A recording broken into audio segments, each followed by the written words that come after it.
कहानी उस धुन की जो फिल्मी संगीत की दुनिया की सबसे अनोखी धुन है। बात उस धुन की जिसका विकल्प आज तक नहीं मिल पाया। चर्चा उस धुन की जिस पर डांस की एक ऐसी विधा बन गई जिसके बिना किसी भी शादी, विवाह या फंक्शन का मनोरंजन अधूरा है।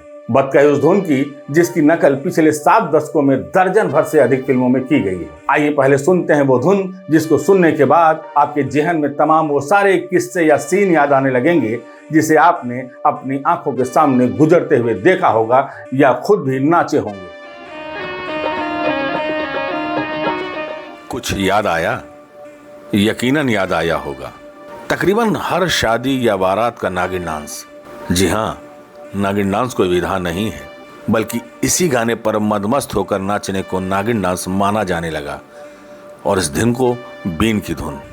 लेकिन हकीकत कुछ इससे परे है।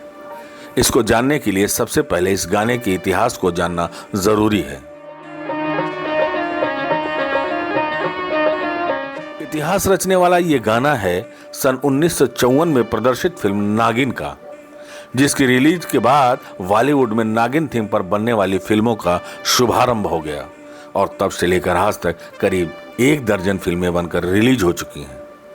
हालांकि इस फिल्म का निर्देशक नंदलाल जसवंतलाल ने किया था और इस गाने को राजेंद्र कृष्ण, हमीद भट्ट और विजोन भट्टाचार्य ने लिखा था।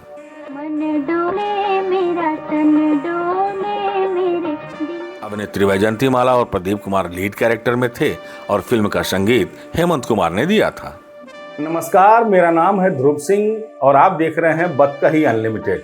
फिल्मी गानों की बतकही के सिलसिले में आज हम इसी गाने की बात कर रहे थे। फिल्म नागिन में मन डोले मेरा तन डोले मेरे दिल का गया करार रे, ये कौन बजाए बांसुरिया गाने पर जब हीरो प्रदीप कुमार बीन बजाते हैं तो उस बीन की धुन पर वैजयंती माला बेलौस होकर नाचती हैं। जब वो नाचती हैं तो एक अलग सा जादू दिखता है जो आज तक लाखों करोड़ों लोगों में कायम है। बीते 7 दशकों में इस बीन का आज तक कोई और तोड़ नहीं आया, लेकिन आज भी सपेरे और बीन की बात आती है तो यही पुरानी बीन धुन इस्तेमाल की जाती है।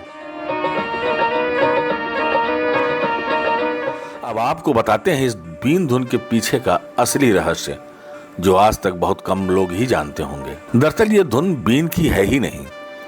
ये धुन असल में गोवा की एक पियानो प्लेयर ने बनाई थी, लेकिन इस फिल्म में हेमंत कुमार के तब असिस्टेंट रहे कल्याण जी ने इसको मॉडर्न और भारतीय रूप दिया और लंदन से एक नया संगीत यंत्र कलवाइलिन लेकर आए जो मुंह से फूंक मारकर नहीं बल्कि उंगलियों से बजाई जाती है।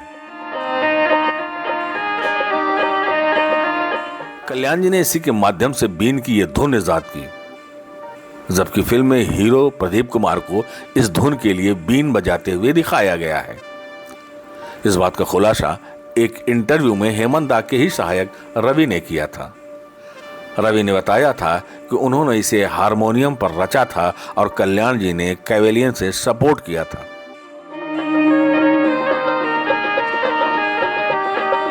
नागिन फिल्म से पहले फिल्मों में या बीन के लिए सपेरे की असली बीन को ही बजाया जाता था, लेकिन इस धुन के आने के बाद इसी को असली धुन माना जाने लगा और इसके बाद आने वाली तमाम फिल्मों में भी इसी धुन का इस्तेमाल किया जाने लगा।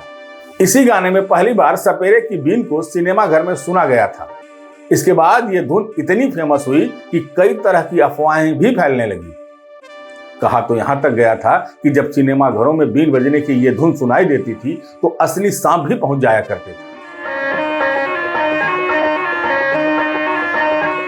मन डोले मेरा तन डोले पर बीन वाली धुन इतनी कमाल की है कि हर कोई एक बार झूमने को मजबूर हो जाता है। संगीतकार हेमंत कुमार, कल्याण जी और रवि ने कानों में रस घोलने वाली इस धुन से फिल्मी संगीत को मालामाल कर दिया है। उस समय इस गाने ने कई रिकॉर्ड भी कायम किए थे।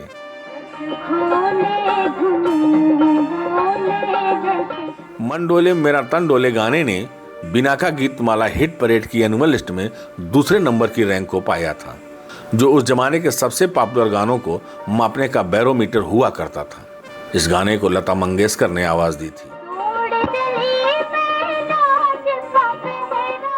एक और खास बात यह है कि इस गाने में हेमंत, रवि और कल्याण के अलावा लक्ष्मीकांत प्यारेलाल भी शामिल थे।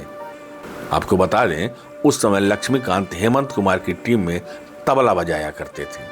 अपनी तरह की यह अनूठी फिल्म उस साल की सबसे ज्यादा कमाई करने वाली फिल्म बन गई थी। इसने बॉलीवुड में नागिन थीम पर आधारित फिल्मों का चलन शुरू किया।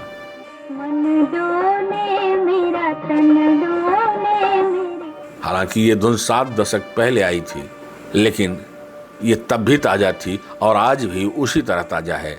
आज भी किसी भी बारात में अगर कोई मुंह में रुमाल लेकर बीन बजाने का अभिनय कर रहा हो और सामने वाला नाच रहा हो, तो ये तय मान लीजिए कि गाना यही बज रहा होगा कि मन डोले मेरा तन डोले, मेरे दिल का गया करार, अब कौन बजाए बांसुरिया। तो कैसा लगा आपको हमारा ये वीडियो, ये हमें कमेंट बॉक्स में जरूर बताएं।